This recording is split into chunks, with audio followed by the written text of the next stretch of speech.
ঢাকা একটি মসজিদে আসরের নামাজ শেষ করার পরপর ইমাম সাহেব জানালেন, জানাজার নামাজ আছে, সবাই যেন একটু অপেক্ষা করি। হাদিস আবার জানাজার নামাজ পড়তে উৎসাহিত করা হয়েছে।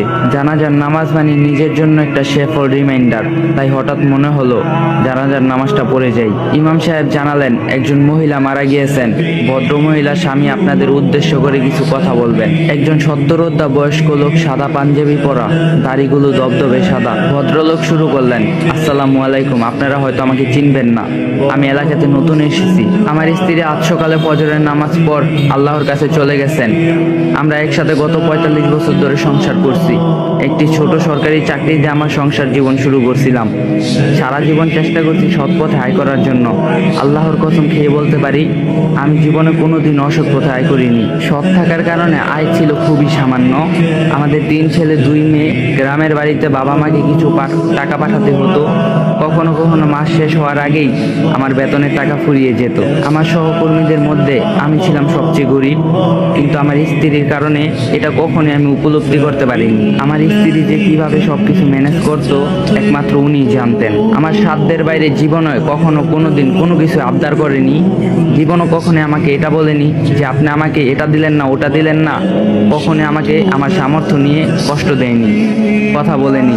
আমার জীবনে ওনাকে সন্তুষ্টই দেখেছি। আমার বাবা মা মারা যাওয়ার ৪-৫ বছর আগে আমাদের সাথেই থাকতেন। আমার স্ত্রী আমার বাবা মাদের যথেষ্ট পরিমাণ খেদমত করতেন।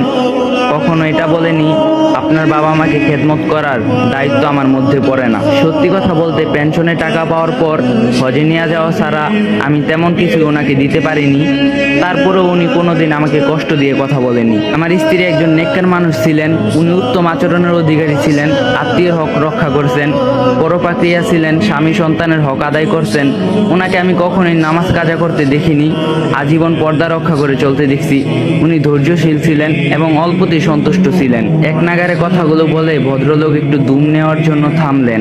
এরপর আবার বলতে শুরু করলেন, আমি আসলে আমার স্ত্রী হয়ে আপনাদের কাছে মাফ চাওয়ার জন্য কথাগুলো বলছি না। যে নারী ৪৫ বছর ধরে তার স্বামী সন্তান এবং আত্মীয়র হক রক্ষা করছেন, তিনি অন্য কারো হক নষ্ট করতে পারেন না। একজন জান্নাতি নারীর মধ্যে যা যা বৈশিষ্ট্য থাকা প্রয়োজন তার সবই আমার স্ত্রীর মধ্যে ছিল।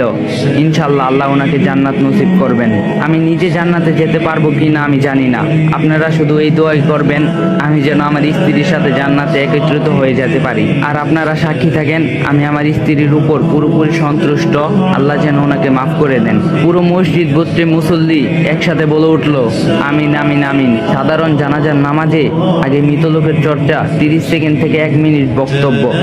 এই ভদ্রলোক টানা 4-5 মিনিট